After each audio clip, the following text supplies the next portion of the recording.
If you've overspent the summer and are looking to get back on track with your savings, this video will help you create a guilt-free, guaranteed savings budget in 15 minutes. In fact, I'm going to hook you up with this exact spreadsheet that I'm going to be showing you. All you have to do is comment budget below and I will hook you up with the link. For those of you who do not know me, my name is Michelle Hung. I'm an author of 2 investing books, The Sassy Investor and Investing for Teens, How to Save, Invest, and Grow Money. I am a financial educator and a fee-only financial planner, helping people build their $1 million investment portfolio in the stock market. In the next 15 minutes or so, I'm going to be walking you through how to create your very own guilt-free, guaranteed savings budget that you can use every month. So let's head over to my other screen right now. So the first thing you're going to do is you're going to note down what it is that you own. Okay, these are your assets, and what you owe. These are your liabilities. Okay, so you may not owe anything, which is cool. But I want you to note down what it is that you owe and what you own, because you need to, it's a good idea to have a financial snapshot of your net worth at this moment. So what's going to happen is let's just say you have some debt, credit cards or line of credit. You're going to write that down. You're going to note all that down here, the current balance and the monthly payment. Okay, so this information is going to be flowing into the next tabs that I will be showing you. Then what you're going to do is note down your income. Okay, how much do you make? Now, what I want you to do is only note down the recurring predictable income. So do not include bonuses or sales commission that's unpredictable. If you have a side hustle that brings in consistent income, you can note that down here. And of course, any like alimony payments that you have, you can include it in here as well. What you're going to do after is you're going to go through your fixed expenses. So note here in this section, all the debt payments, loans, it flows into this tab right here, like these amounts. So you don't have to touch it. Whatever debts that you are making payments on, it's going to flow into here. And what you're going to do is you are going to start writing down your fixed expenses. Okay, so let's just say you don't have a mortgage, that's cool, this will be blank. But if you pay rent, you're going to put that amount here, along with all your other fixed recurring expenses, including things like your cell phone, car payments, insurance, memberships like yoga, gym, subscriptions that you have for Netflix and Spotify. All of that will go in here. So any of the colored boxes you can fill out. And for memberships here, you can fill out the descriptions in these boxes. Then what's going to happen is you're going to write down your savings goals or your financial goals, whatever goals you have, you're going to be noting it down in this tab. Okay, so whatever is left, okay, this amount is pulled in from here. Okay, so this is the amount that's available for goals and personal spending. What you're going to do is you're going to note down how much you want to be ideally saving. So you're going to put that down here, and there's a small little calculator that's included over here. Like say, I want to save $3,000 more. I'm contributing $500. It's going to populate a calculation. Well, you're going to reach your goal in 6 months. Okay. So these are ideal for short-term goals. And then for your long-term goals, which of course, you're going to be investing those amounts. You're going to put that down here, whether it's like your kids' education, you're funding their RESPs, or your retirement accounts. You're just going to put the amount here. Okay, there's not going to be a calculation for like when you're going to reach your goal in, because it requires a completely separate calculator. We're not going to get into that. But for now, for all your short-term goals that you're going to be putting in your savings account, you're going to note that down here, what your monthly contributions are. And then of course, there's an option for you to put in a target amount to see how long it's going to take you to reach those goals. Okay, so this is the key here when it comes to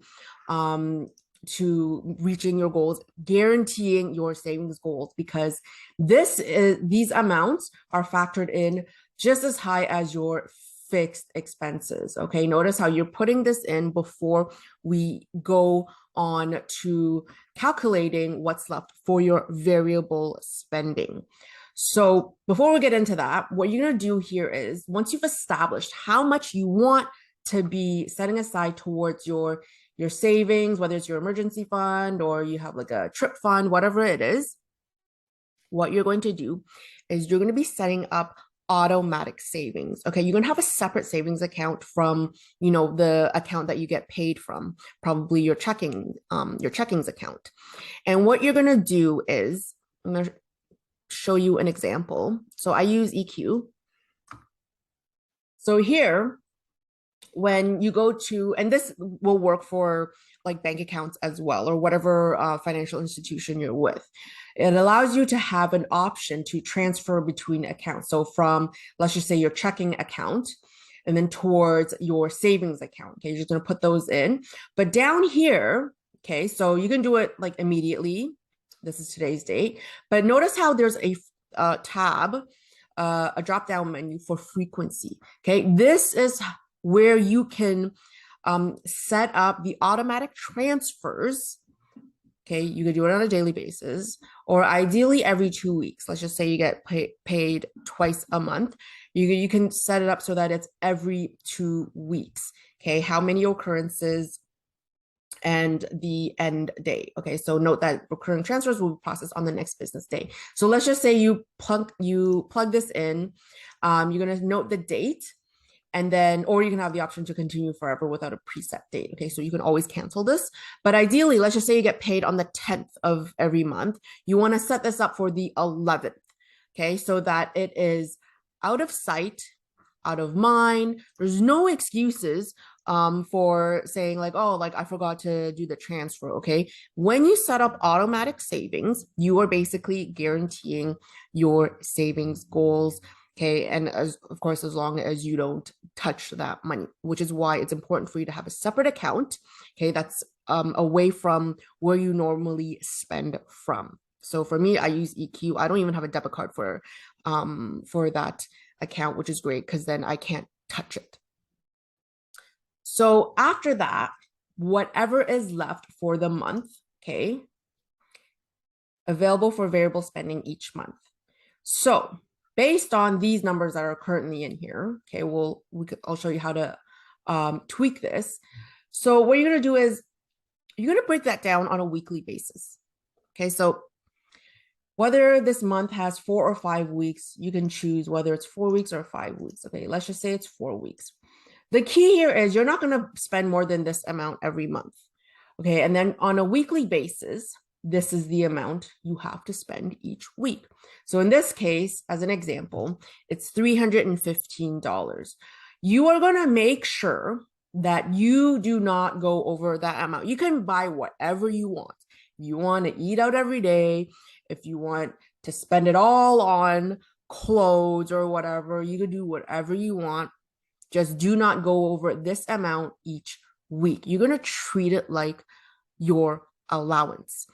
And it's the same idea as when we were teenagers, when we were young, we were provided an allowance. And if you spent it all, that's too bad. There was no other thing, no other backup. There's no debit card or certainly no credit card for like an 11, 12-year-old, okay? So you're going to treat that amount. And what you're going to do is you're going to get used to spending this amount. What it feels like, even physically, what it feels like to be spending this amount each week. Now, of course, it's variable spending for a reason. Okay, it varies. Okay, unless you live an incredibly boring life, your variable expenses will change. And even if you do live a very boring life and you eat the same thing and you buy the same thing every week or every day, prices change. Okay, expenses will change. So what's going to happen is I provided a weekly plan for you. So every month, the beginning of the month, you can plan out what's going to happen over the next couple of weeks.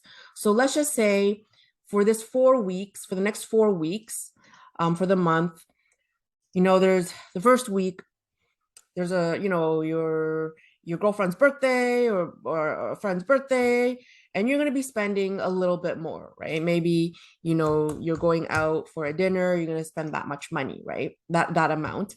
And then the week after, It's a regular week. You're expected to spend that amount. Maybe the week after, you're like, I don't want to do anything. I don't want to go out. Like on the weekend, I'm just gonna lie on the couch and watch Netflix all the time, like the whole time. You're not gonna do anything. You're gonna just spend this amount, right? And then the week after, maybe you'll have a regular week. You'll go out once on the weekend, whatever that is, right? So, but whatever you do, okay, it's gonna tally it up for you on what you're expected to be spending for that month, making sure it doesn't go over this amount. And it's going to give you, there's a little comment here because you've planned it out. You haven't gone over budget, you're good to go. But let's just say, I don't know, you make an error. Maybe you're budgeting something for this week. Maybe there's like a wedding or something. I don't know, right? You're gonna have to. There's gonna be a note that pops out that says you have to redo your weekly spend. You're over budget, right? So maybe you're adjusting this. So you're playing around, making sure that you're not going over this amount. Okay, so it helps you plan ahead, and organize your finances this way. So the key to this, okay, is what you're gonna do is you're gonna have another separate spend account, a checkings account. Okay, let's call it your spend account. So this is an account for if you use a debit card, you're gonna use your debit card for this spend account. It's separate from your checkings account. Okay, this is specifically for your spending. Okay, so you could do it one of two ways. You're gonna use a debit card for that spend account. Or if you're really disciplined with your credit cards, sure. Okay, I'm not gonna say do not use your credit cards. If you're disciplined enough to like pay it off every time you use it and not go over budget, then go ahead, collect your points. I'm not gonna tell you how to spend your money. So, but you have to make sure that you do not go over this amount. And this is why you have a separate spend account, because at the beginning of each week, you're going to be transferring money. Say you planned this much. Okay, you're going to be transferring this amount. Let's just say in week 1, you're going to transfer $250 over to your spend account, and that's it. And then mentally, you're going to be like, I can only spend $250 this week, whether you use your credit card or use your debit card, that's it, right? And you want to do it at the beginning of each week, because what's going to happen is if you put all of this money in that account at the same time, that almost gives you, like, psychologically free reign to spend on whatever you want. You could blow your money in 2 weeks, and you don't want that to happen, right? So that's why, if you're looking for a disciplined way, if you want to be super disciplined, and just train yourself at the very beginning, you're going to do it at the beginning of the week. And like, say on a Sunday, you're going to transfer this amount into your spend account. And then at the beginning of the week, you're going to be like, this is how much I can spend for the week, right? And the following week, you're going to transfer this amount, say $315, to your spend account. And then you're like, okay, I'm going to have $315 to spend this week. Okay.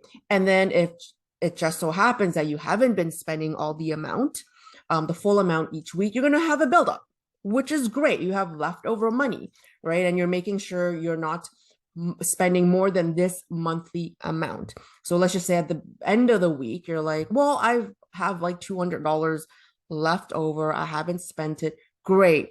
Put it into your savings account. Or if you want to go treat yourself, that's cool.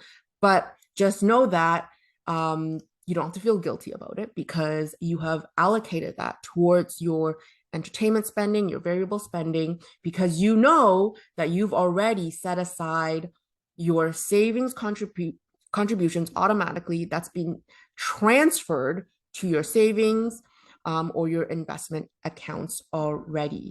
So it's important that the last thing is to revisit this. Make sure you're not too overly aggressive with your savings goals. If you find that I can't be living off $1,260 a week between groceries and, gas and all that stuff, okay, cool. Maybe you need to tone down your goal savings.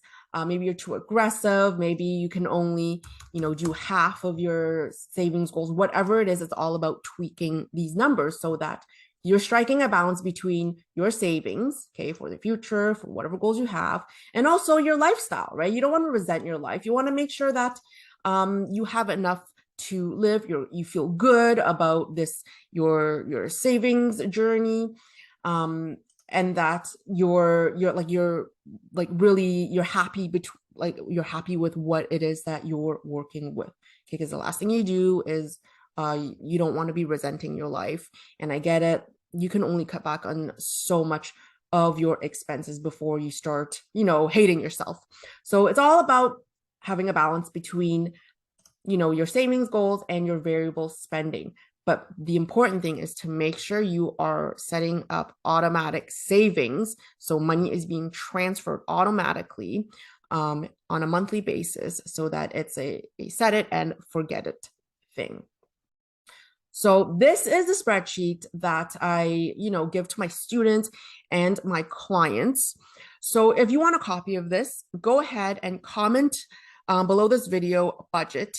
I will hook you up with the link. You don't need to opt in. And of course, leave a comment below if you find this super helpful. I want to know how this works out for you.